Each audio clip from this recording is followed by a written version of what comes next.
This video was recorded in front of a live virtual audience.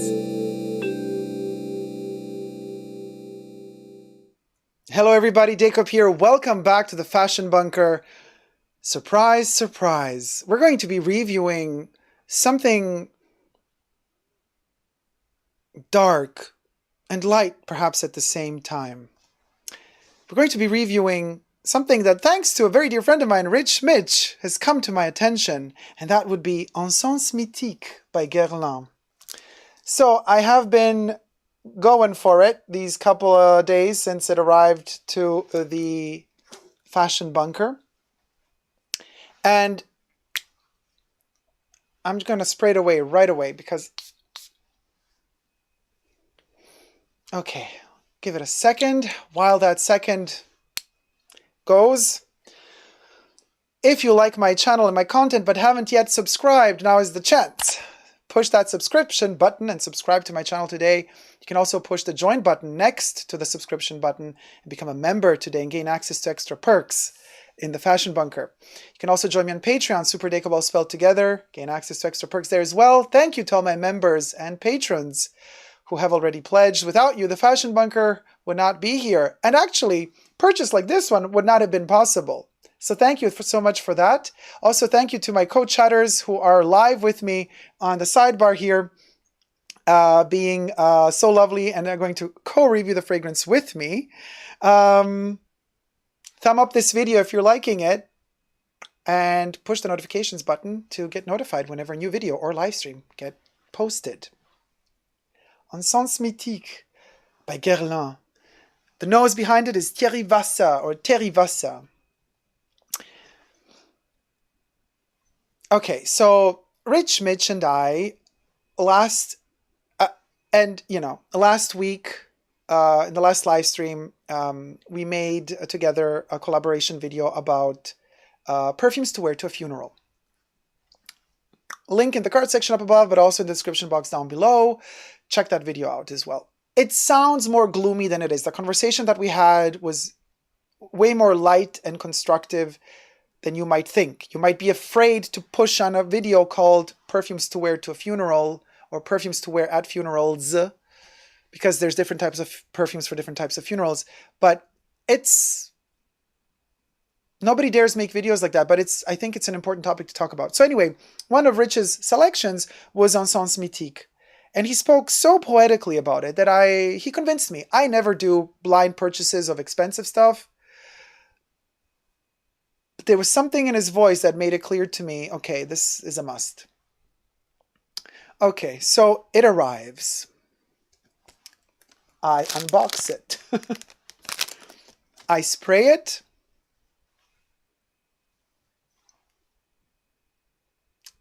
And time stops. Literally. So it's a rose with aldehydes in the opening notes. What do you got? Saffron, mid notes vetiver, pink pepper, patchouli, base notes, ambergris from New Zealand, olibanum / frankincense, and woodsy notes. Sounds quite simple, but this thing is far from simple. So Thierry Vassa made it, the first edition of it came out in 2012, then it was reformulated in 2019, and this batch code 1B01 was produced in February of this year. Guerlain states on their own packaging, so I'm going to read to you what Guerlain says about this perfume. Fascinating and enigmatic, like a burning essence. Frankincense inspired the Guerlain perfumer. You see how they don't state it's Thierry Vassa? I don't like when perfume brands do that. Louis Vuitton does that as well when they describe their fragrances. Because in case one day it doesn't work for them anymore, like it doesn't say his name. Maybe somebody else in the team. There's a lot of perfumers working together that never get mentioned at all. It's a pity, but that happens a lot. It's not a very fair community. Maybe somebody else also contributed to making this one. But however, his name is not listed. Unlike Chanel would always list Olivier Polge, Dior is very, very particular about listing François Demachy. Guerlain doesn't list. They just say, Fascinating and enigmatic, like a burning essence, frankincense inspired the Guerlain perfumer to create this oriental creation. Creation. Whoever wrote this text is a... The fragrance, infused with an airy frankincense, is exalted with rose and enhanced by ambergris, adding an exceptional softness and depth. How can softness be deep? That's what this perfume is all about. It's such a delicate, soft, ethereal blanket of roses. But these roses, they are imbued in the driest smoke of incense. But the rose is a dewy rose. You see, the rose is wet. The incense is dry. And because the rose is wet, it covers up enough of the incense. And that's why a lot of people, I've read a lot of reviews on this one. A lot of people mention, or to a lot of people, this one doesn't smell incensey enough. To me, it's just right, the incense, because that's where the soft part of the depth, because incense is very deep. Okay, so when Guerlain when they themselves write that it's exceptional softness and depth, because the rose is dewy and wet, it covers up that dry, smoky incense that would be otherwise overpowering and overbearing, and it softens it down very delicately. It creates this blanket of air, okay? It's a blanket of air, of rosy air, that never lets the incense go up. The incense stays down. It's a soft blanket, okay? It doesn't permeate the air everywhere. It's controlled. It's subtle. It is masterful. This is when I say something is masterful. When the perfumer knows how to tackle, control, / go even further and dominate an ingredient, and especially an ingredient like incense, which tends to just overpower everybody. And usually people who just start dealing with perfumes or creating their own perfumes, they fall in love, with some specific genre of ingredients. And if you do happen to fall in love with incense, you're going to do, what perfumers do when they're just at the beginning. You're going to create a bomb of an incense perfume because you want to overdo it. You want to see how far you can push it. But it's when you become more masterful at it, when you become more savvy at how to deal and tackle with these ingredients, that you learn how to rein it back in, and you learn how to dominate these ingredients by not letting them dominate your composition. And this is the sexy part about this perfume, because that incense, it's in chains. It's like locked. It's inside an SM relationship with the dewy, wet rose. And this is just the opening. I know that the incense is listed in the base, but it's already, because it's so masterful, it's already communicating with the rose, and the rose is on the top. So this is just the beginning. This rose is playing with this incense in the opening, and it's such a flirtatious, 50 Shades of Grey. Gray is the color of this one, by the way. Why is the color gray? Because the ambergris in here is an element that at the beginning, they always say, while two are fighting or bickering, the third one is the one who takes advantage of the fighting, and usually the third party makes two parties fight so that it could win over. Well, that's what the ambergris does in this perfume. And I have been contemplating whether or not this is real ambergris or not. I was convinced it was synthetic ambergris before I smelled the perfume, because I was like, this can't be. But then Guerlain on their own website state that it's real ambergris from New Zealand. Thierry Vassa states that it's real ambergris from New Zealand. Truth be told, that ambergris imitation that we have in Sauvage from Dior, the Ambroxans and co. Chemical. What you smell in here, the ambergris in here,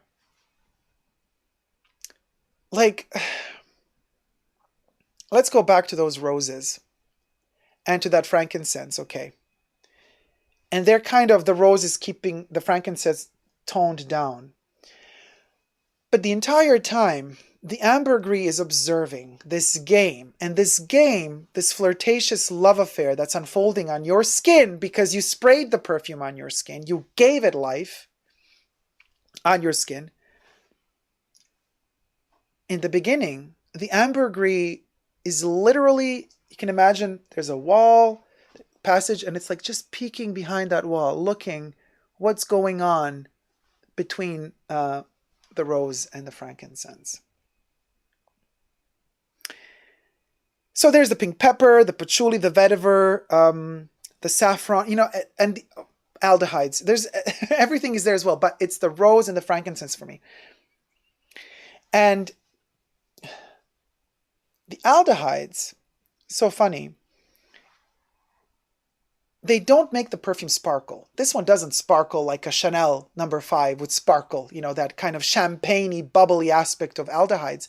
You don't have that here. This aldehyde is utilized for something else. It's going to come in play later. It maybe hints at a soapy quality in the opening note, but again, the rose is queen.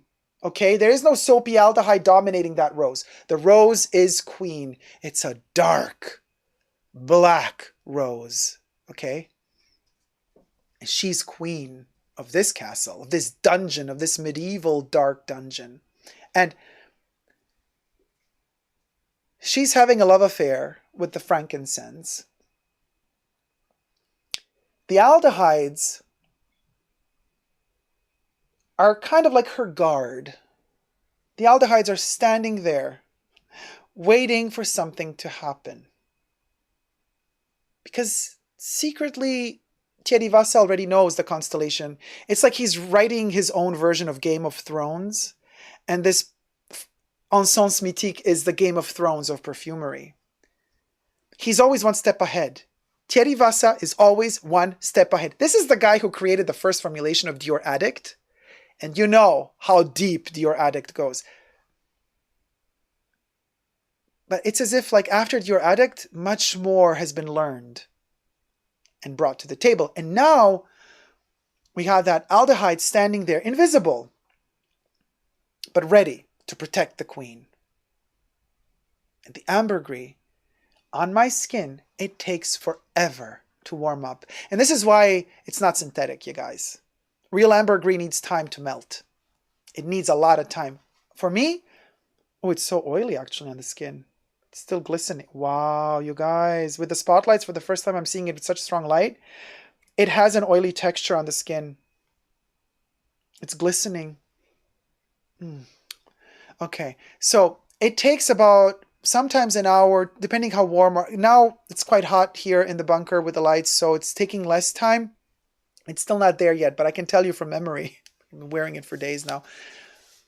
An hour or two later, the ambergris, from peeking, you know, watching that whole SM relationship between the rose and the frankincense, it just kind of steps out and shows itself finally like a ghost and comes to haunt the queen, the black queen rose.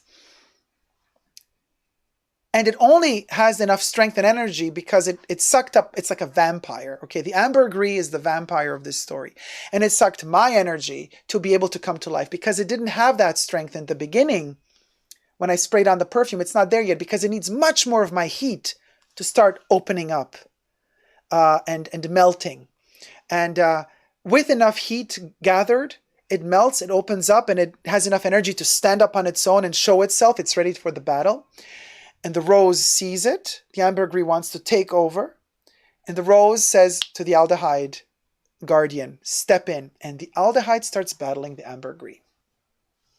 That's where the aldehydes masterfully tone down the ambergris from becoming this overpowering intestinal indolic smell and give it a soapy and a ghostly version of a dead soap.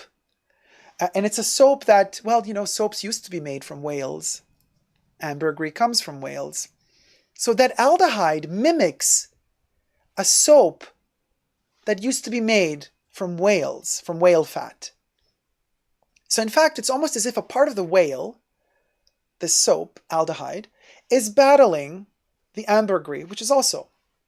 And if you join my YouTube channel, become a member or a patron, you get access to an exclusive video which you don't get to see on my public YouTube channel, which is a 1 hour long video dedicated to ambergris and its history and explanations as to all of the theories about ambergris. So you could check that video out if you're a patron or a tier 2 member on my YouTube channel.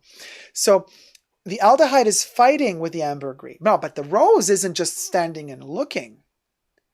The Black Queen Rose gets intrigued and a little bit horny for this ghost that's trying to possess her, which is the ambergris. And she jumps into the battle. And this is where the rose, 2nd hour in, disappears. Falls into the ambergris. And the rose is gone. Gone. And I can't sense it anymore. And the ambergris just comes out. And when it comes out, it dominates with the aldehydes. And it's an ambergris that it's like butter. It's a buttery ambergris covered up with that soapy element of aldehydes, which never let it become fecal. Intestinal fecal, not external. There's a big difference between indoles, like the indoles that we have in Joy. The jasmine floral indoles are very different from ambergris indoles. If you've made it thus far in this review, I think you're passionate about perfume, so you're going to not be grossed out about what I'm about to say. But comparing the difference in these indoles is the jasmine indole is like an external fecal. It's like feces that are out there, been drying in the sun, and that's the smell you get. But plant-based, floral-based.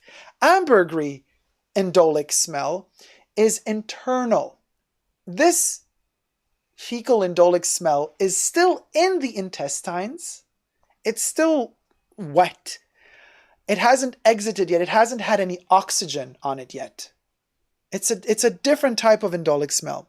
That's the big difference between floral indoles and ambergris indoles. Just so the rose, the queen, falls into this ambergris and is gone. The ambergris is still utilizing my heat or the heat of your skin. If you spray it on your chest, you're gonna get to the ambergris much quicker than if you do it on the arm. If this were amberxan-based ambergris imitation, you would smell it from the get-go. It would be there immediately. But because this is real, this is the real deal. It takes time. It literally takes time to get to that place and when it gets to that place. Okay, so now the rose has disappeared, hour 2, 3. After hour 5 or 6, on my skin, that rose has been fiddling-diddling with the ambergris. All of a sudden, it reappears. It tries to dominate it one last time. And it pops out of the freaking blue. It's like it's been drowning in the ocean of ambergris. No air, no oxygen. And it was gasping to try to get back to the surface. And somehow, it manages to get back to the surface. And out of the blue, you thought, well, yeah, okay. I thought to myself the first time I sprayed the perfume, yeah, but the rose, when it's gone, it's gone. It's like, it's a fleeting smell, the smell of rose. A lot of perfumers, use it as something in the opening and then it's gone. But this rose, again, masterfully blended. It disappears and then reappears. And once it's reappeared, it's been hurt. It's vulnerable. It's a bleeding rose. It's a crying rose. It's a wet rose, wetter than it was at the beginning. But the ambergris at this point has so much power. It has grown so much with the heat of my body because it's that vampire that's sucking up on my heat. It's become so powerful that it doesn't even need the rose anymore. So it just stands there looking at it, just looks at it, slowly fading away and dying. And the fading of that rose on the skin, blended with the ambergris, I got goosebumps just now saying it.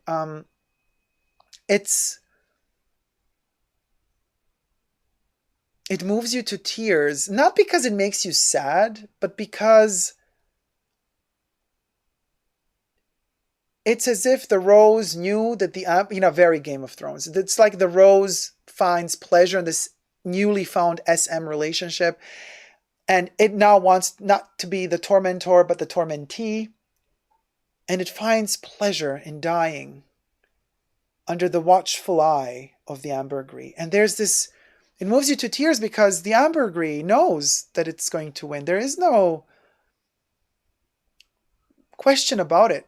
So it doesn't need to use force anymore. It's grown to a point where it takes over everything. And it just watches, and it allows the rose to feel that pleasure, that suicidal pleasure in a way of just dying on the skin. And that moves you to tears because there's this total embrace and acceptance of death. And it's so total. It is so completely infinite that it moves you to tears because it becomes eternal. And when a perfume can make you smell death as an acceptance of eternity, well, then you found your match. You found something that's going to remind you every day of your life when you're wearing it that it's okay. It's okay. It's okay that your life isn't forever. It's okay that you will one day be no more. Because there's a beauty to that as well. There's a beauty to nature in ceasing to exist within a conscious plane that are our lives. You know, they say animals live in complete harmony with nature. They embrace death and accept it. There's no discussing it. It's us humans who try to convince ourselves that there is no such thing as death. Well, this perfume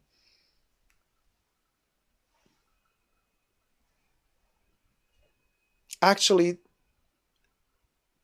this perfume is death. So it moved me to such a point that it triggered me within seconds after my whole journey. By the way, this one lasts days. On the skin, on clothes, I started testing this like a couple of days ago. The clothes that I wore the other day, it's still on it. It doesn't go off. It doesn't leave. It does not leave the clothes.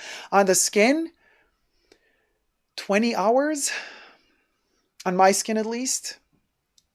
So powerful that it moved me so much that it inspired me to write a poem. And then that poem dedicated to this perfume became part of this review. So here goes.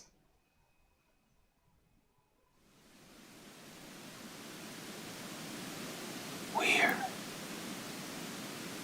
going down into the depths of the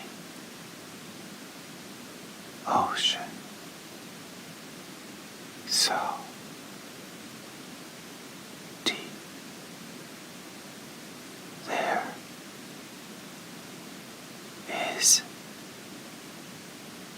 no light left to seep through the weight of millions of years of salt and water. You cannot swim there. You cannot breathe there. You can only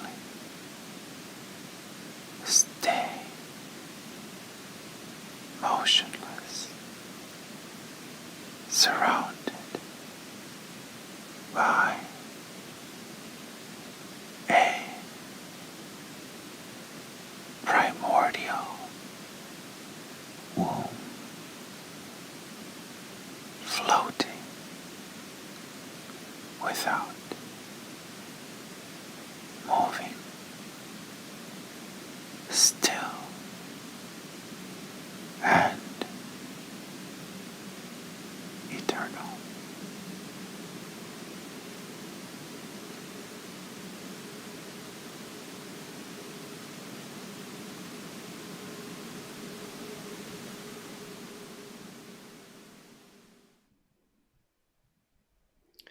And that is Essence Mythique.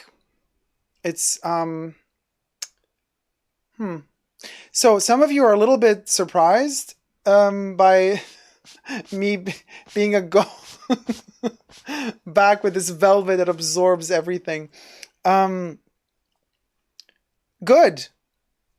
Sleepy 94 says he's getting weirder. Really? I don't think so. But people are feeling uncomfortable. Well, that's the point. Embrace it. This uncomfort is just because you're feeling it, because it's reflecting something that you feel inside, and you feel uncomfortable dealing with it. You should deal with it. Now, listen. Let me get quickly to this particular poem. The idea for me that Essence Mythique represents, in particular, is let's just dissect the poem together so you're going to understand. The poem is part of the review. It is actually a review aspect of the fragrance. So we're going down into the depths of the ocean. While wearing this perfume, you're literally sinking, okay? So deep there is no light. You know that water filters light. So the deeper we go into the ocean, there's less and less light penetrating it. At one point, you're in total darkness. But not just that. The deeper you go, the heavier the water is. So the pressure builds up. So at a certain point, you get so squished by that weight that you cannot move anymore. So it's so deep there. So it's so deep, there is no light left to seep through the weight of millions of years of salt and water. Oceans are the oldest parts of our planet. They are billions of years old. So the salt and the water have been there forever. The concept of forever doesn't really apply to our planet because it is finite. But what seeps through is usually water. Water seeps through things.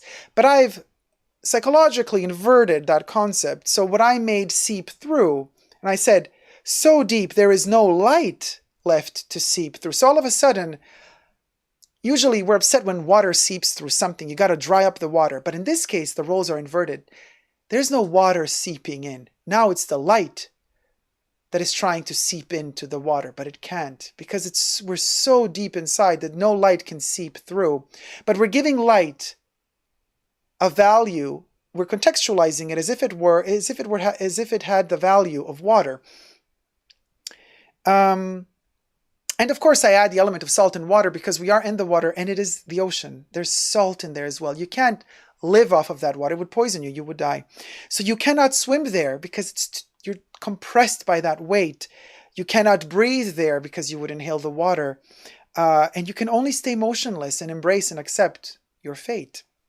You're surrounded by a primordial womb, and that primordial womb is Mother Earth and the ocean, in this particular case, nature, floating without moving. Now I'm giving you the feeling when death becomes her. It's so heavy, this whole ocean on top of you, okay, and you're motionless. And yet, once you give in to it, all of a sudden you are relieved. And you feel like you're floating, even though you're motionless, you can't move. You feel like you're floating without moving. You become still and eternal. And once you become eternal, you have become one with the world. You are dead. And so that's the poem I dedicated to Essence Mythique, or better said, Essence Mythique inspired me to write this poem. And now I explained it to you, what actually it means. And then I recorded it in single words, just to create that anxiety of like not having that breath between every word. So they're rhythmically, from a performance perspective, I do come from, I studied art, from performance art. So I decided to give it a tact and a rhythm that literally goes, you know, instead of, if I read the poem to you, I would say like, we're going down into the depths of the ocean. So deep there is no light left to seep through the weight of millions of years of salt and water. You cannot swim there. You cannot breathe there. You can only stay motionless, surrounded by a primordial womb, floating without moving, still and eternal. But if you dissect this, like you would dissect the elements, the ingredients of the perfume, then it becomes, then every word has its own echo. Every word has its own meaning. And every word has a pause between it. So it becomes very, it extraneates you. It means you feel like you're detaching from the symbology of the words themselves. So if I were to read this poem again, like I did in the video, saying like, we're going down into the depths of the ocean, dung, dung, dung, dung. All of a sudden, you have this rhythm bouncing off. And it's almost like a mantra because you're repeating the same thing over and over again. Even though the words have different meanings, they're repeated in the same rhythm. And that's how this perfume pulsates, vibrates on the skin. So I try to render the vibration of the perfume through the way, describing the vibration of the perfume on the skin through the edit of this particular short clip within this video, telling you how, through this poem, explaining to you in other words how this perfume makes me feel. And it fills you up to here with that soapy ambergris sadness.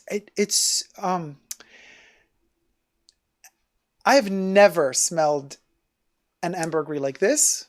I've never smelled something so completely encompassing to a point where it leaves you no choice but to love it, because it is so total.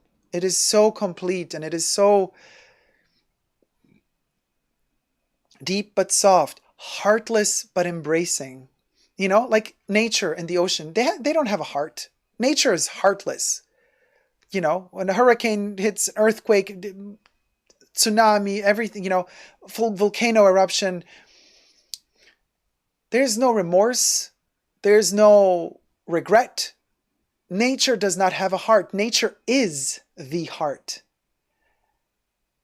And this perfume really explains that, really brings it to a point where you understand exactly where you're standing as a human being that is limited in time on this planet. This planet is all about nature. This planet is not about humans.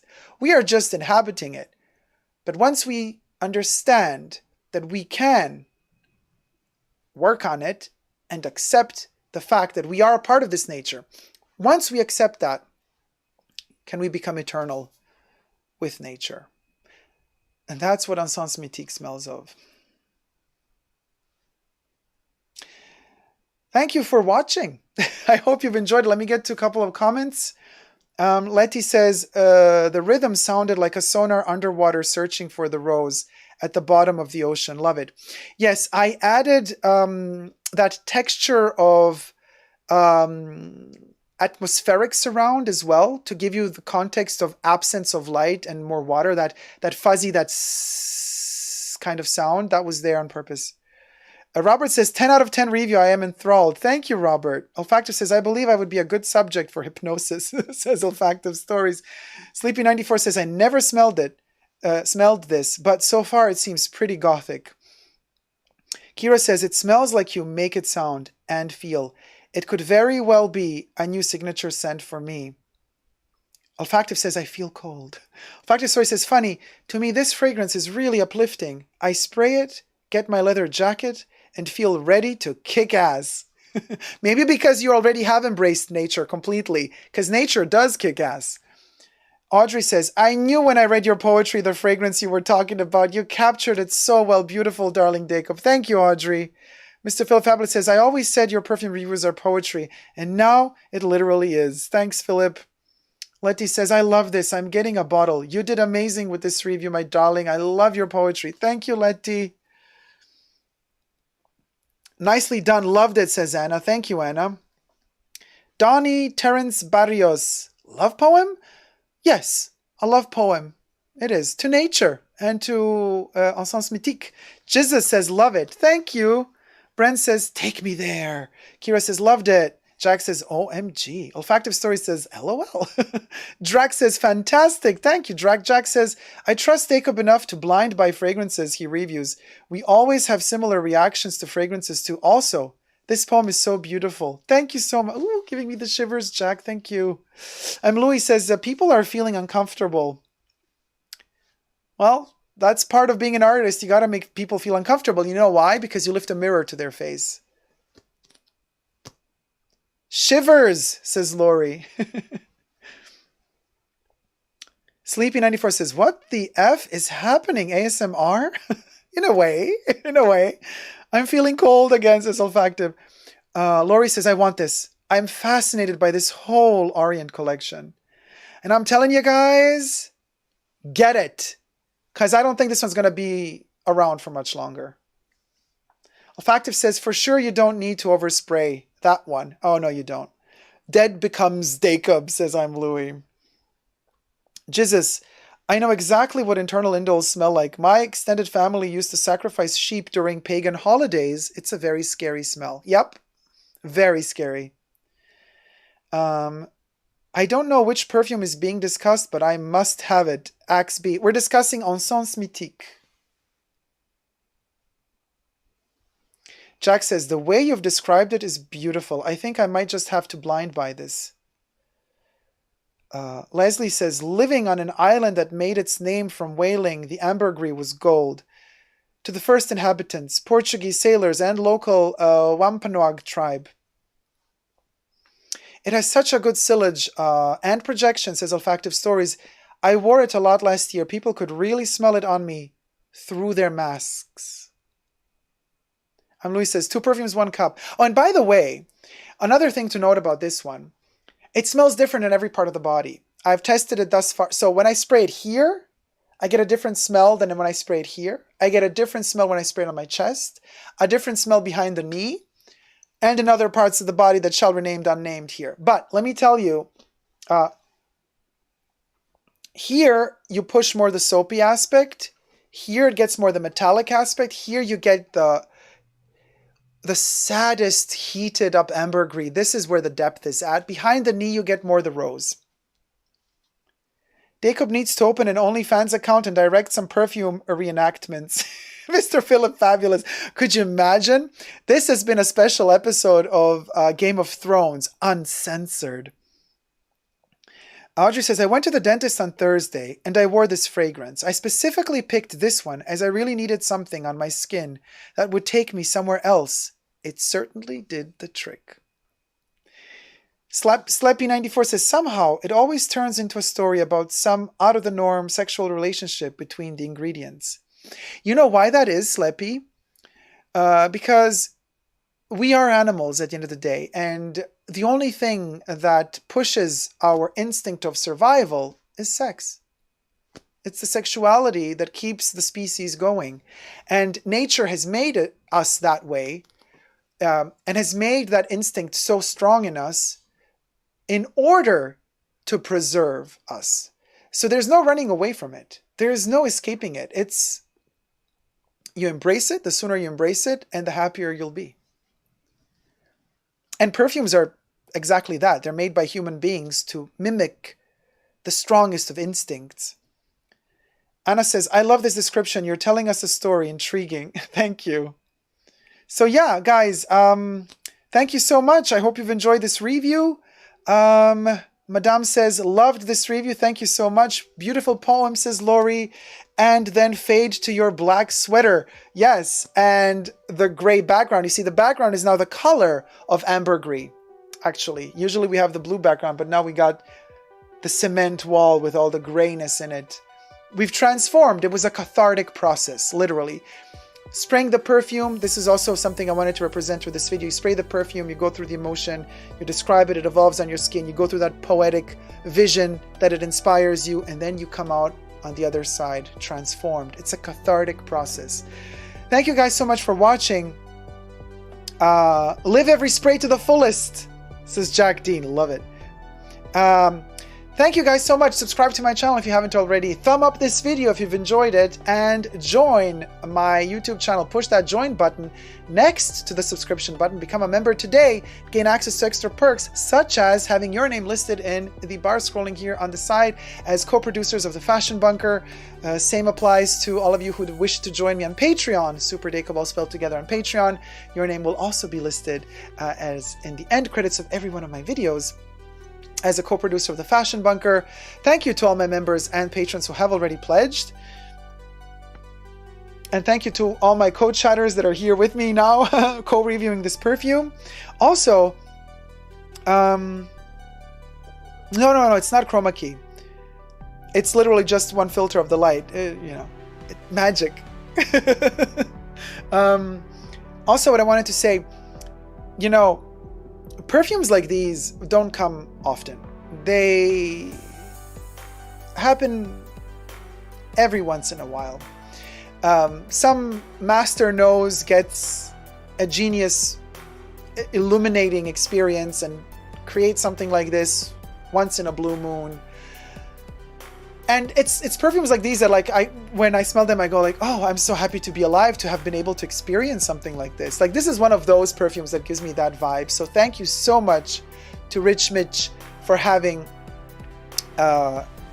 suggested to me this one and having described it so masterfully in our which perfumes to wear to funerals video together. Because if it wasn't for you, Rich Mitch, I wouldn't have discovered this beauty the way that I had to discover it. It was only thanks to you that I did. So guys, thank you everybody so much. The mythical incense, or as I want to call it, the mythological incense. And I thank you for watching this review. Until next time, never forget to never give up on love. Love you all. See you soon. Take care. Bye.